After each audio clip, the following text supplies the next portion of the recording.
What a nice sound that is, isn't it? What a nice... Please sit down. Hi, Scott. So I always said that if I ever became president, I would play that all the time, no matter where I went in the building. But I've never really gotten to do it. I wanted it for breakfast, lunch, and dinner.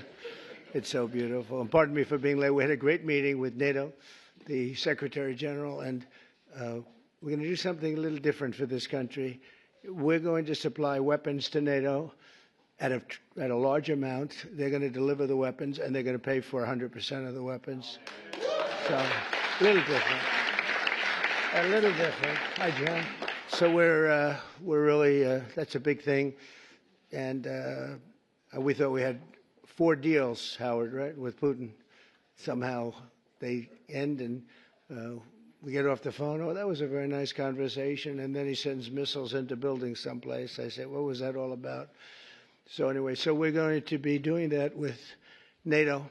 And it's fully approved, fully done. We'll send them a lot of weapons of all kinds, and they're going to deliver those weapons immediately to the site of the war, different sites of the war, and they're going to pay for 100% of them. This all was made possible by going from 2 to 5% a month ago when I went there. So, yeah. And those countries, those European countries, and I said, look, we have an ocean. It's not fair that we did, because under the Biden administration, we paid about 3.5 times more than they did. We were in for $350 billion. Got nothing for it. We were in for 350, and they were in for 100. So, which really meant one thing, because you have great business leaders here. It meant very simply that they were better negotiators than our president was. But so this is a very important thing, and hopefully that will come to an end. At the end of 50 days, if we don't have a deal, then we're going to have to do. We have no choice but to do secondary tariffs. You call it secondary tariffs, which are pretty tough, which we don't want to have to do. But let's see what happens. But we thought we had a deal. Numerous times, I'd get home, I'd say, First Lady, I had the most wonderful talk with Vladimir. I think we're finished. And then I'll turn on the television, or she'll say to me one time, wow, that's strange, because they just bombed a nursing home. I said, what?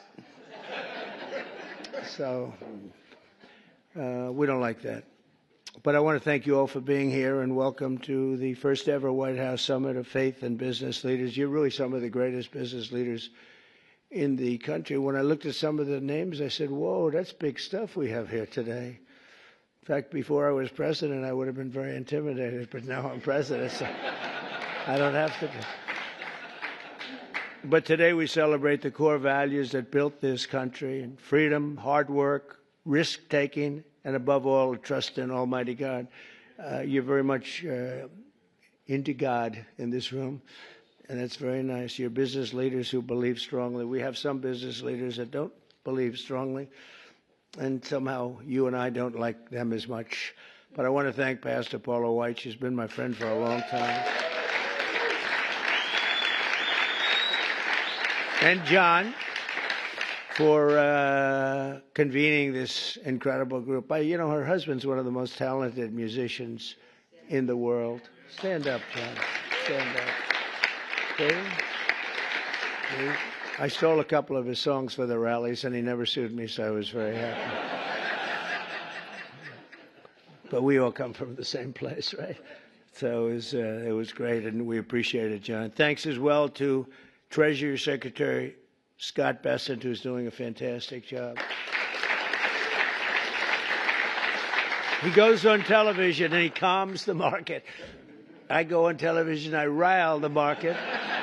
And I say, we better send him in there, Howard, right? And the market's become so calm and nice. So you're doing a good job, Scott. Thank you very much.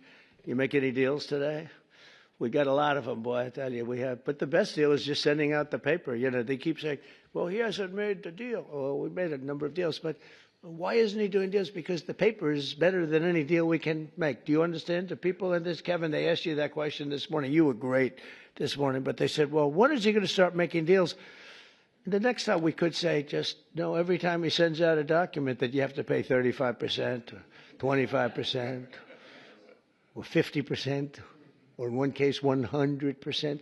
Those deals, you can't beat those deals, but we're still willing to talk. And they all, literally every country wants to make a deal. We're in a good position. You would call it a position of strength. I don't talk that way because I'm a politician now, unfortunately.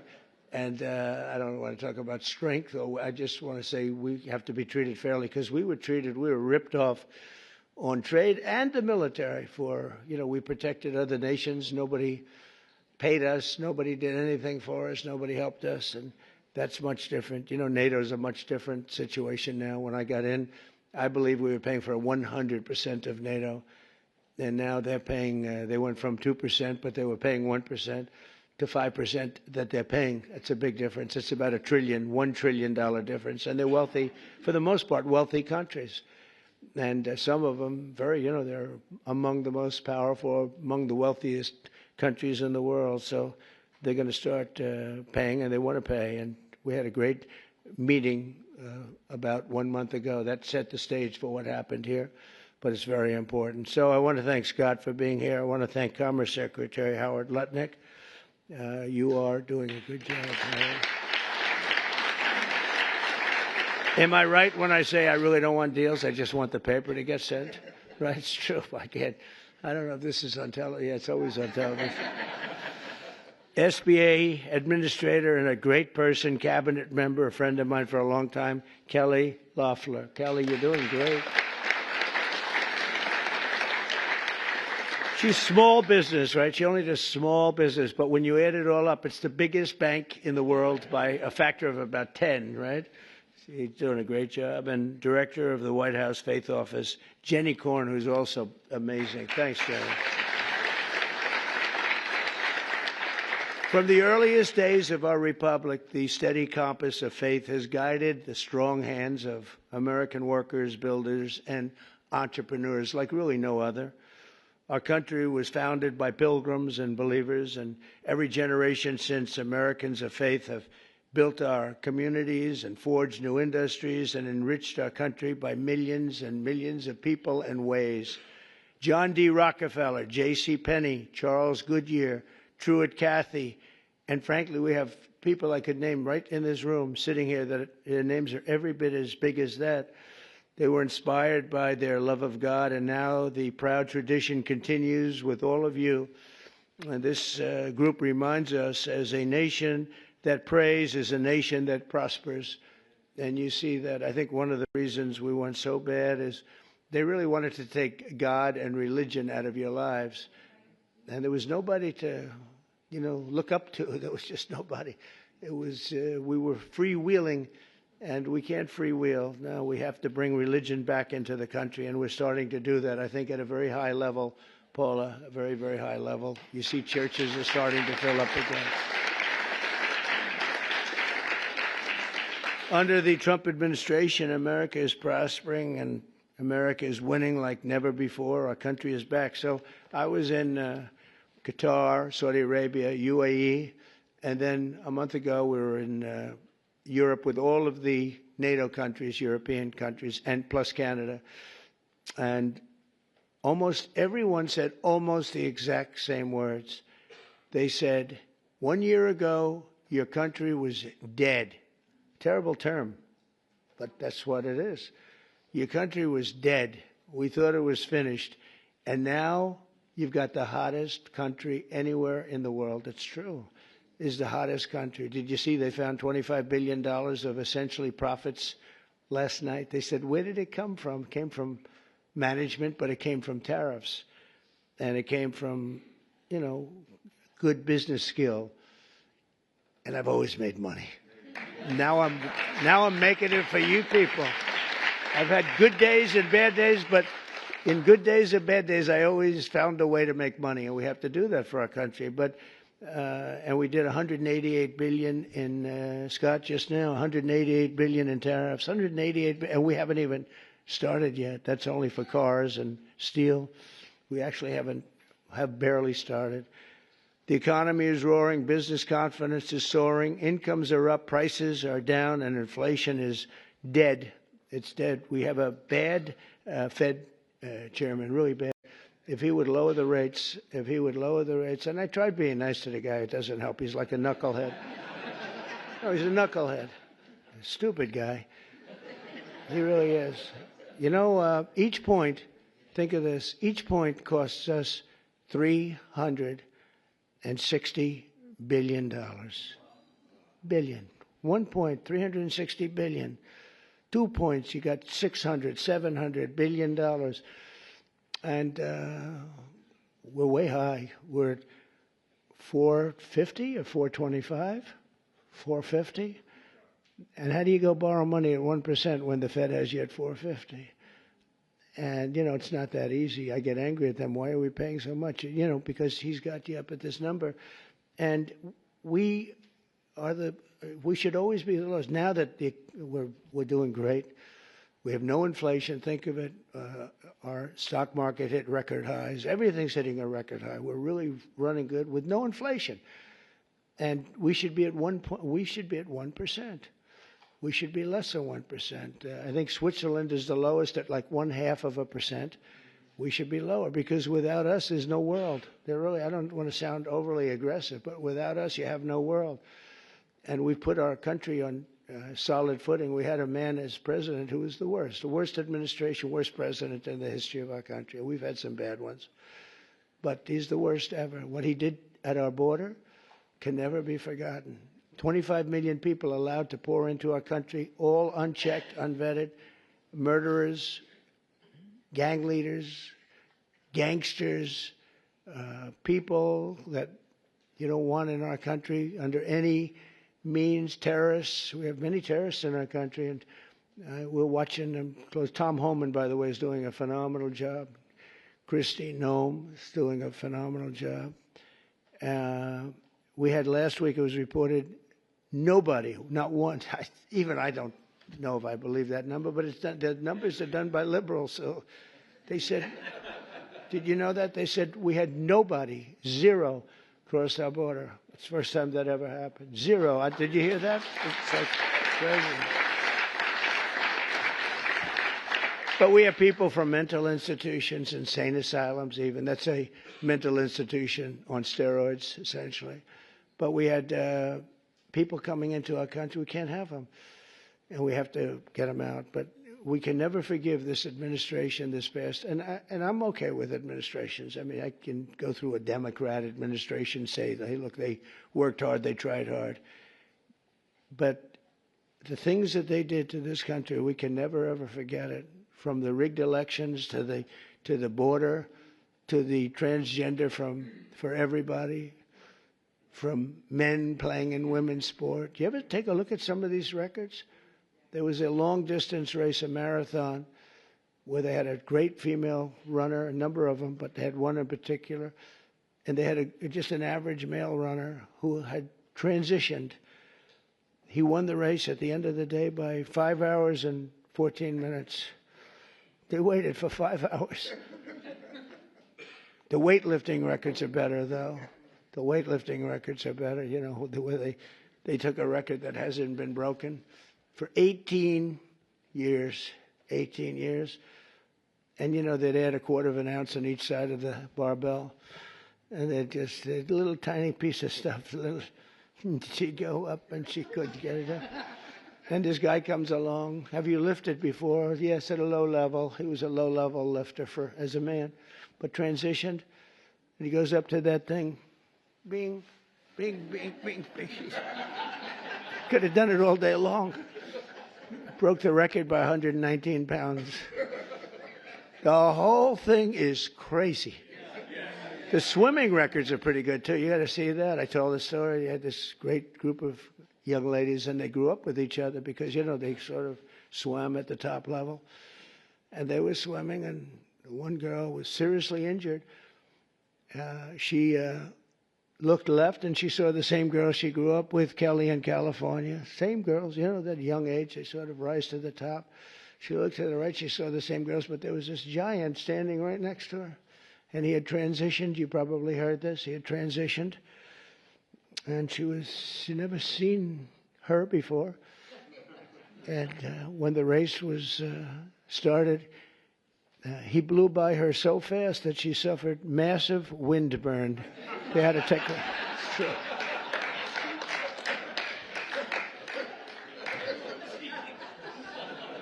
And he got out of the race, and he went and had a little lunch, and then he came back and watched the rest of the young ladies finish up. The whole thing is crazy, and it's so demeaning to women.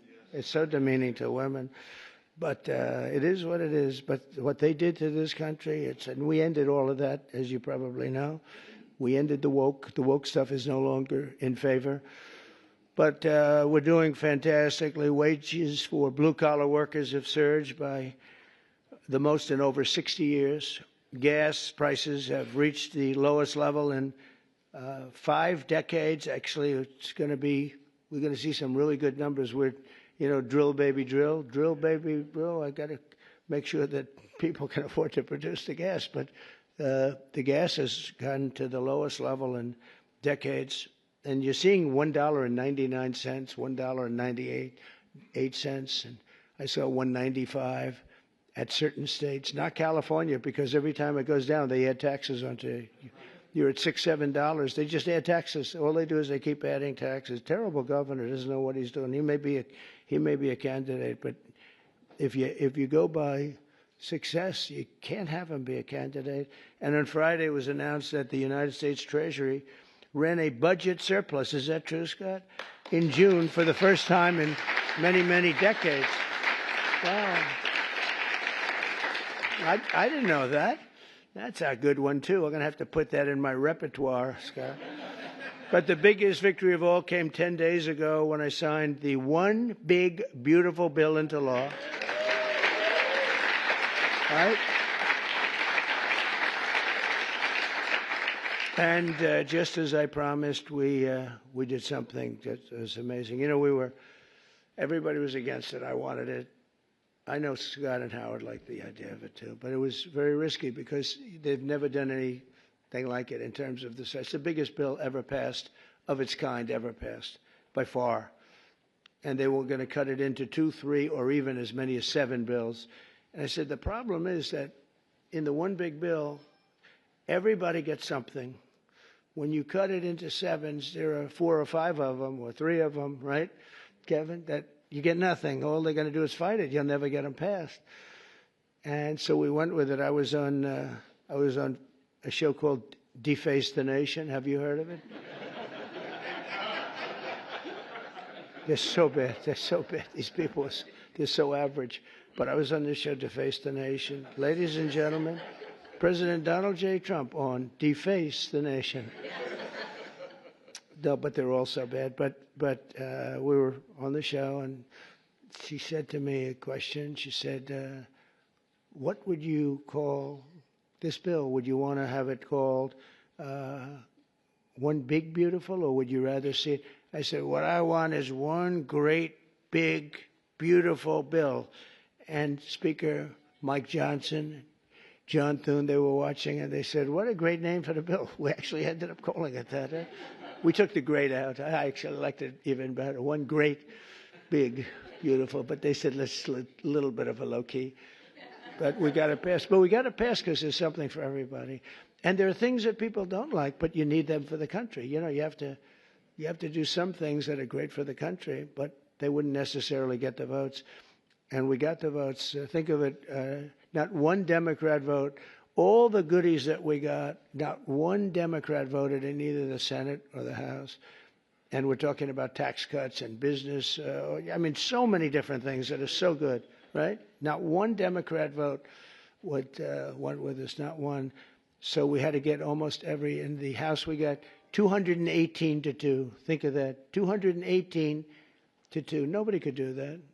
It's never been done. And that says, And we have Rand Paul Jr., who's a guy we call him Rand Paul Jr. because he always votes no. A guy named Massey always votes no.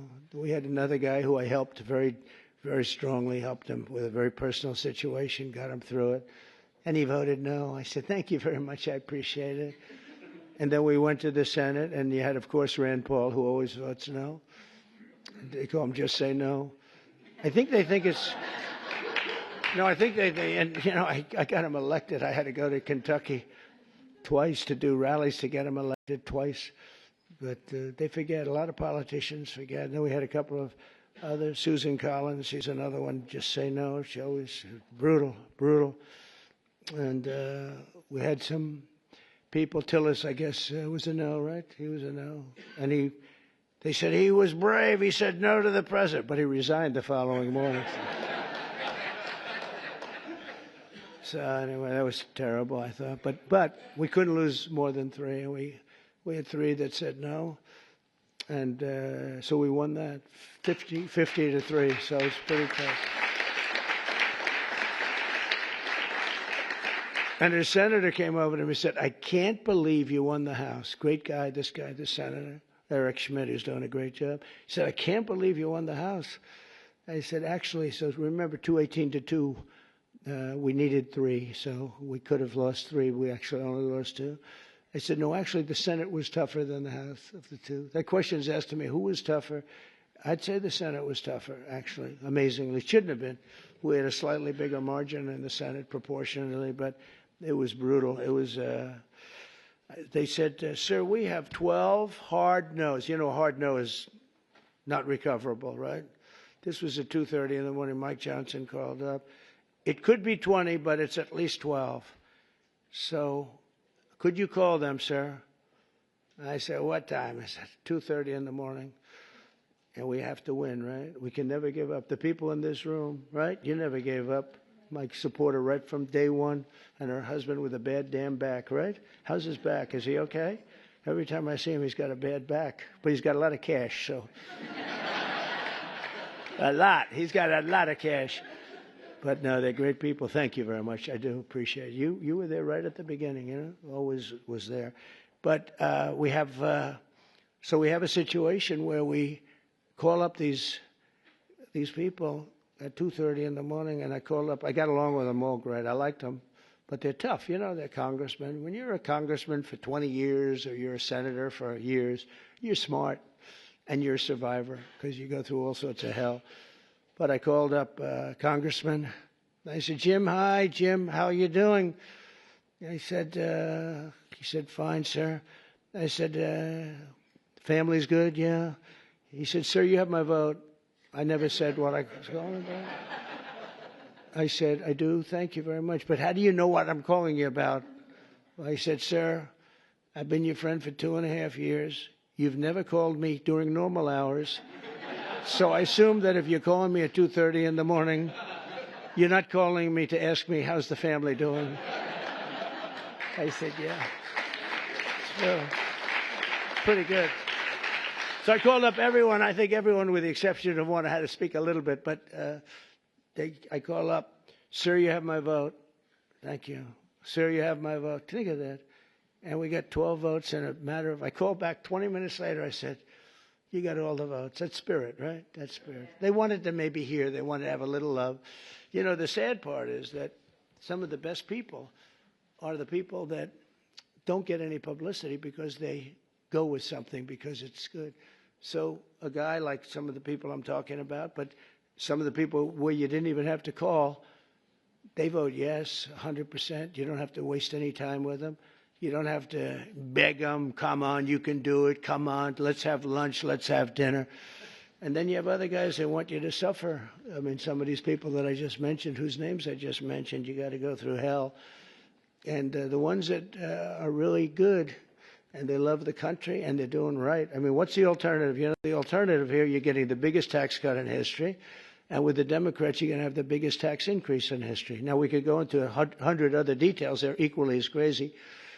So I said, so what's the difference? So you're going to say no, and you're going to have the biggest tax cut in history this way, and you're going to have the biggest tax increase the other way, and you'll probably end up in a depression, because if you ever did that, it would be a shock to the whole world. That's what happened in 1929.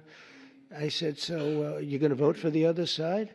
Well, sure, I'll do what's really appropriate. You know, the losers. But you have that. Really, they're grandstanders. You know, you have grandstanders, and you have them in every business. And the Democrat has far fewer. They're grandstanders. But, you know, the one thing about them, they have bad policy. They're evil people in many ways, but they stick together. You don't have it where you don't have, I don't want to use too many names, but You don't have a Mitt Romney in the midst who makes you suffer. You don't have some of the people that I mentioned who make it so hard. They make it so hard. And the alternative is one of two things. You can either get all these things and make the economy strong, or you're going to literally have perhaps a depression where you people so rich, so beautiful, so nice to look at will be totally busted. And let's see how long your wife stays with you. You're beautiful. She'll stay with you for about 3 weeks and she'll say, darling, I can't take it anymore. I can't take it anymore, darling. I'm leaving you. I said to one guy, he's a very, very unattractive man, but he's smart and he's rich. And I said, you better hope we get this thing passed because your wife will be gone within about 2 minutes.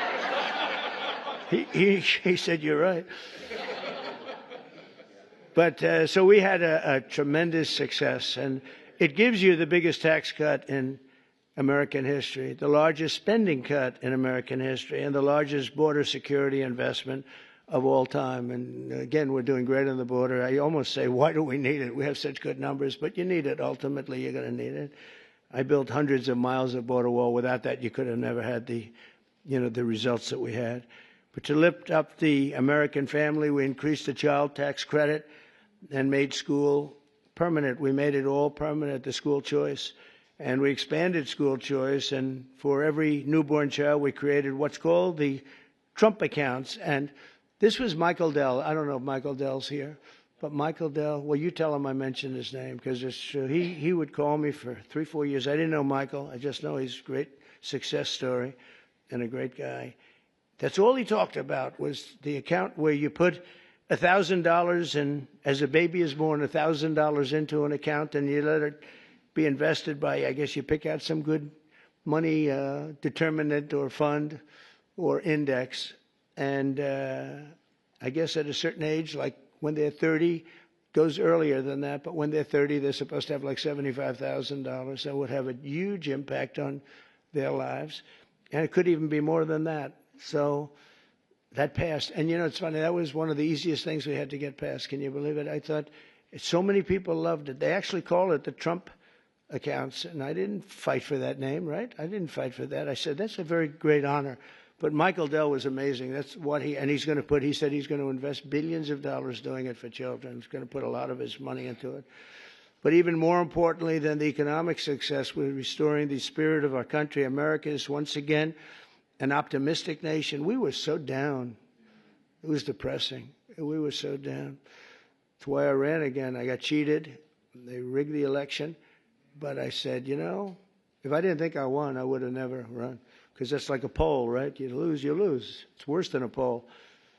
But I saw the lack of spirit in this country for 4 years. It was a dark, horrible place. And for people of religion who were arresting your pastors, they were arresting if you went to church and you had a service outside.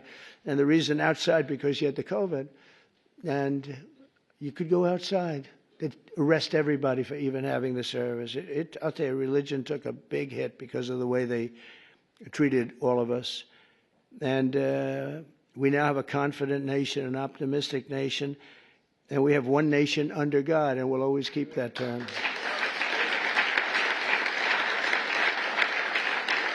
And we're bringing back, very importantly, and not just evangelicals or Protestants or all religions, we're bringing them back into our country. As president, I've ended the radical left war on faith, and we're once again protecting religious freedom like never before in our country. We're protecting it like never before. We're getting rid of the Johnson Amendment that didn't let the pastors and ministers and everybody speak about politics.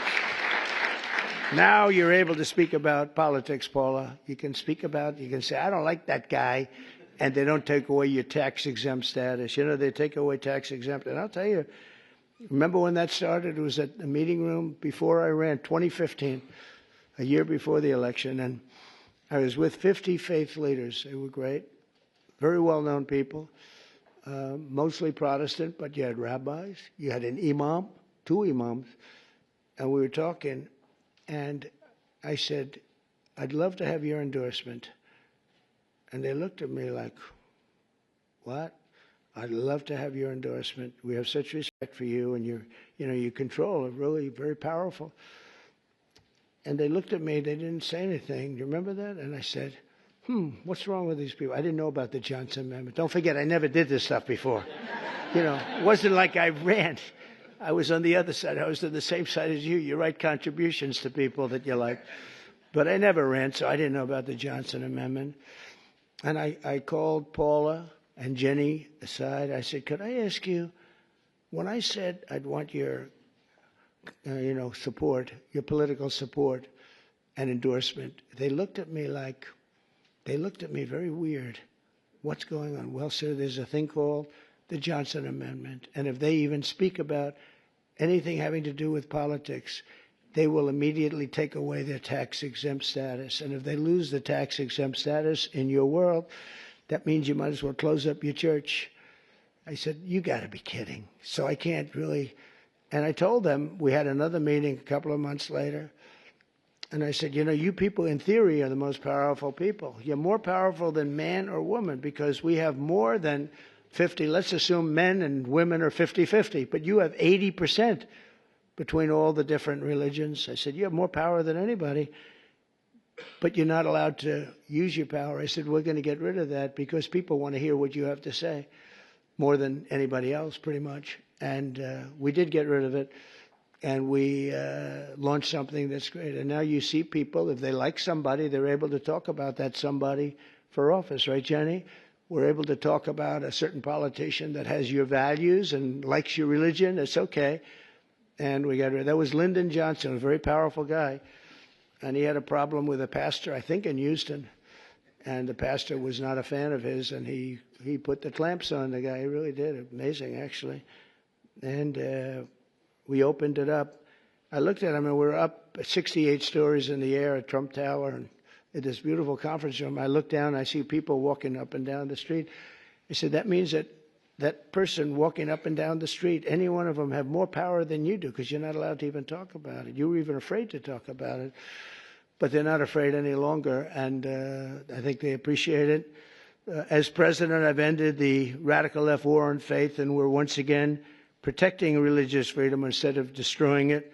And God is once again welcomed back into our public square. It's very important.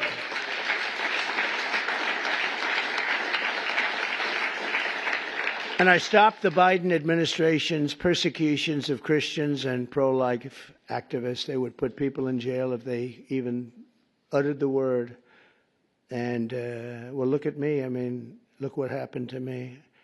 I was under investigation more than the late, great Alphonse Capone. Think of it. Al Capone would kill people for dinner. If he left the room and he didn't like them, he'd have them shot, killed, buried under a building someplace as part of the foundation of a building. They're all over the place. And I said I had more time under investigation than the legendary Alphonse Capone or probably anybody else. But I had a lot of good people with me, and most importantly, I had the base with me at a level that it actually became stronger. The one thing I did that was very helpful, I was indicted 5 times. Think of that. Indicted. That wasn't a word that was in my father's looking down, my mother's looking down. That my son's not supposed to be indicted, I think. I got indicted 5 times, impeached 2 times. All bullshit, right? All terrible stuff. And I got impeached for making a perfect phone call. Good luck. Congratulations. I had a guy come up to me, a secretary of energy from before. Sir, could you call up, of all people, President Zelensky? And I called him. I actually held off. He must have come 10 times. Please, sir. It's because they wanted to do business or something, oil and gas. Who the hell knows what they wanted? You can imagine what they wanted, but they wanted, would you call up President Zelensky? And I did. When I finally got him, I said, congratulations on your win. He had just won. This is early in the process. Should have never been, that war should have never taken place, by the way. If the election weren't rigged, that war would never be happening right now. Millions of people being killed. That war would never be happening. But would you call up? So I say, hello, President. How are we doing? Everything good? Good. Congratulations on your big victory. Wonderful job. Great, great, great. Hang up. That's it. I get indicted for making a phone call. I told that secretary, who wasn't the smartest bulb, He wasn't Rick Perry. You don't want him on your debate team, let me put it that way. Rick, you're not going to be on my debate team, Rick. But he's the one that asked me to do it, Rick Perry. And I said, thanks, Rick. That was a wonderful suggestion. I just got indicted over your stupid call. This is what we have to put up with, right? This is what we have to do. We have to put up with things. But it's been an amazing period of time, and we've straightened out so many bad things in this country. I created a Presidential Commission on Religious Liberty and established the Department of Justice Task Force to eradicate anti-Christian bias, because you have a very big anti-Christian bias that you don't think about and you don't hear about it. I established the White House Faith Office to defend and represent people of all faiths, and it's located in the White House. You've never had an office. You've never had that. And Jenny and Paul are there all the time, but we have it in the White House, so people can call up and complain, or they can call up and say, you're doing a great job, whatever. But we have it actually in the White House. Nobody's ever done that. We've restored the fundamental principle that God created two genders, male and female. That was a tough one.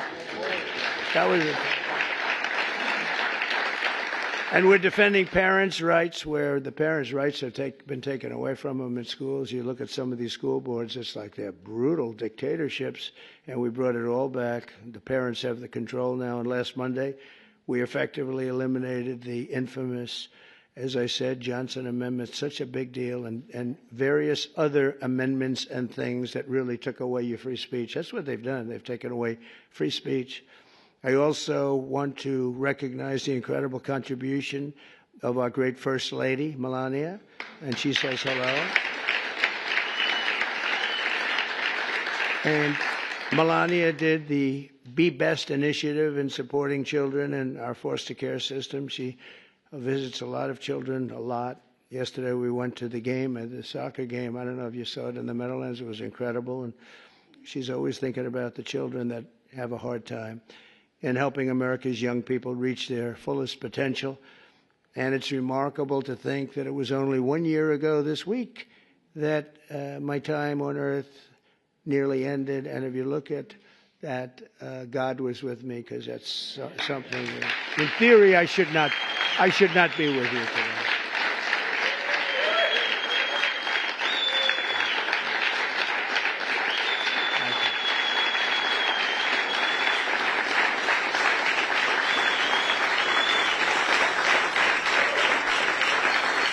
Well, I believe that, and I believe it, that my life was saved by God to really make America great again. I really believe that. I think I have a son. He's a great shooter, like a championship shooter. Don and Eric was a great shooter, both of them. But they said that at that distance with that gun, you didn't have a chance.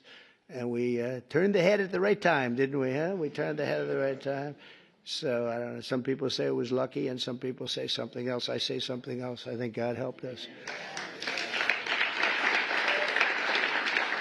So I always believed in giving back to this nation, a nation that we love so much, and I know that everyone lives by that same sacred principle. The people in this room do, I can tell you. I hate when I see complainers, people that complain and they don't do anything about it. Like, in many cases, the media, not all of the media. I must have had something because we won in a landslide. Think of it, we won every swing state. We won by millions of votes. We won the popular vote. We won there's a district vote that's very interesting. It's where the whole map looks red for Republican, by the way. But the whole map came out, I think it was 2,750 to 505. Think of that. That's broken into little districts, little areas. We had an unbelievable election, and so I don't know, somebody said, yeah, how do you win without the press? But we have a hidden press, and the real hidden press and the hidden vote is the people and the word of mouth. Word of mouth is more important than the press, and they see what we do, and they see how we do it. I want to thank all of you and your great communities, and, it's a blessing to our country that you're here.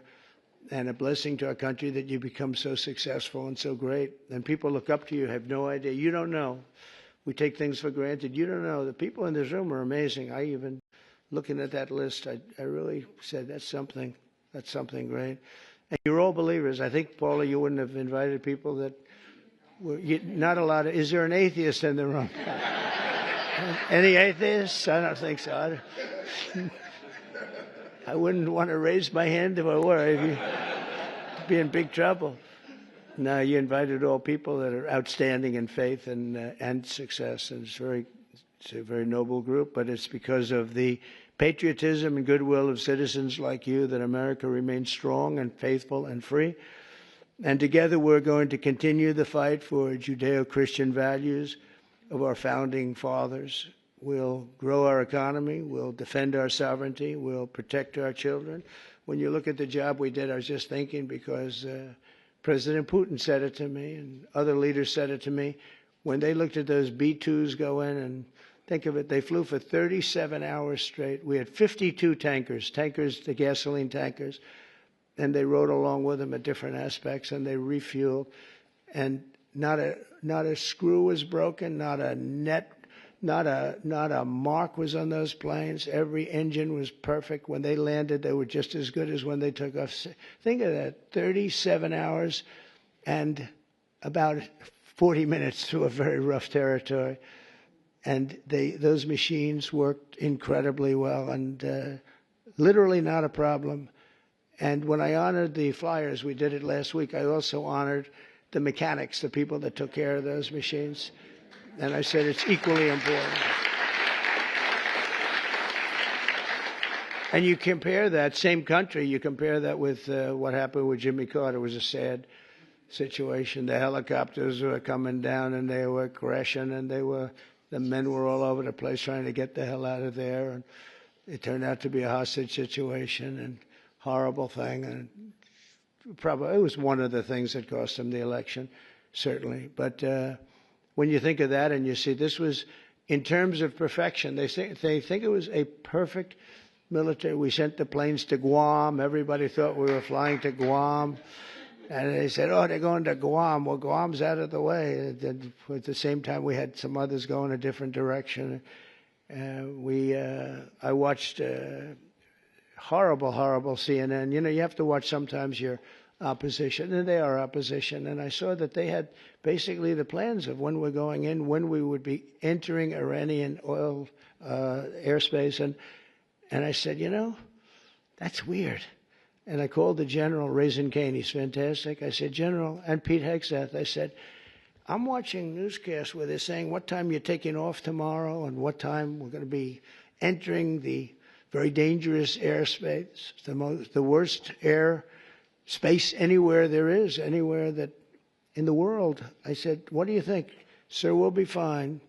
We blow them away, we'll be fine. Because, you know, they went those B-2s with 7, and they were surrounded by a lot of great planes. F-22s, the most beautiful plane ever built.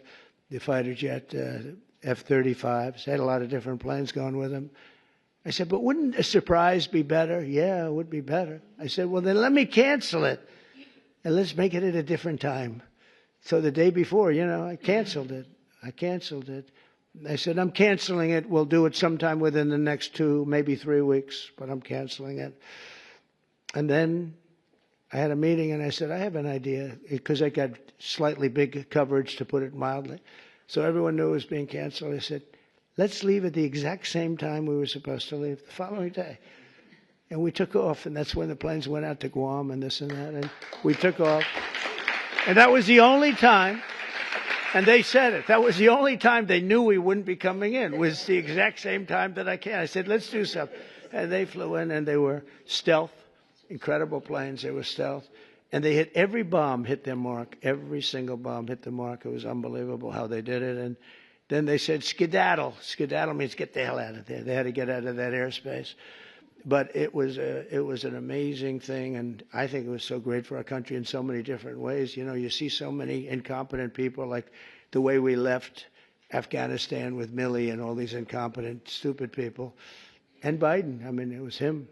Leave everything behind. We'll leave jets behind. I said to Millie, I said, so you mean to tell me, because I was going to leave. We would have left earlier than them, but we were going to leave with dignity and strength. I said to Millie, you mean you want to leave a jet fighter behind? Sure, it's cheaper if we do that. I said, wait a minute, give me a tank of gas and I'll fly it to Pakistan, or I'll fly it to someplace, or I'll fly it back home. Why is it cheaper? Oh, it's just cheaper. That's when I realized the guy was grossly incompetent, okay? He's telling me it's cheaper to leave a plane than it is that the planes cost $150 million apiece. Let's leave it, sir. It's just great.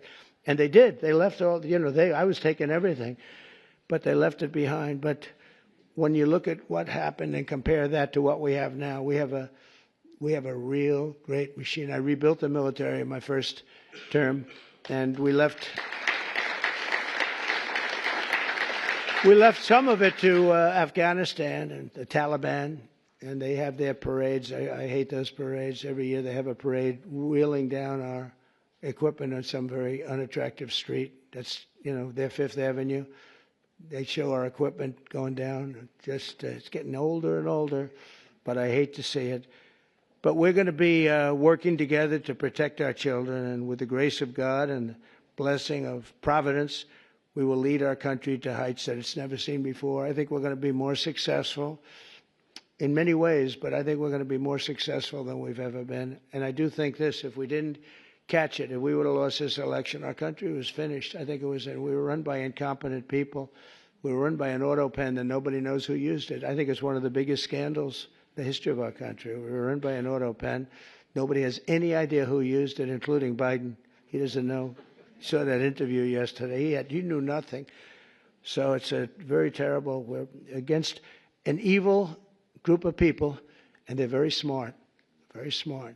He's not, but they are. They took over the Oval Office. They actually took over the Oval Office. We can never let a thing like that happen again.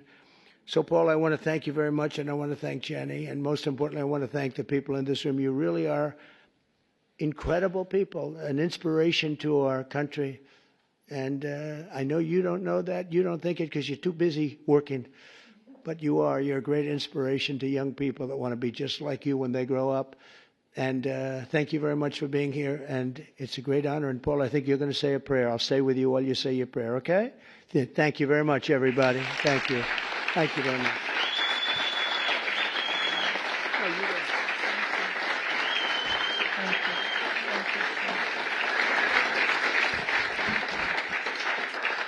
Thank you so much, Mr. President. You guys may be seated for just a moment. And he is our greatest champion of faith of any president that the United States of America has ever had. We are deeply grateful for that. We are very honored that you are all here with us at the White House, and where faith is not sidelined, but has a seat at the table.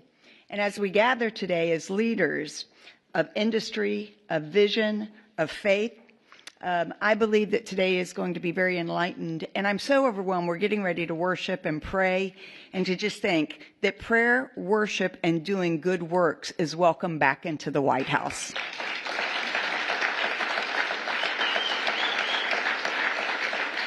President Trump is a historic and a bold move established the White House Faith Office to recognize some simple truths: that America is strongest when faith is engaged and not silenced, when believers are activated and they are not isolated. This administration understands that people who are of faith, who are entrusted with wealth and influence as you are essential to building a stronger, freer, and a more compassionate nation. You're more than just CEOs and business leaders and entrepreneurs. You're stewards on divine assignment, builders of legacy, and vessels of impact. You've been called by God to his kingdom for such a time as this. And together we are witnessing something absolutely remarkable. More has been accomplished by this administration in the past 5 months than in the last several decades.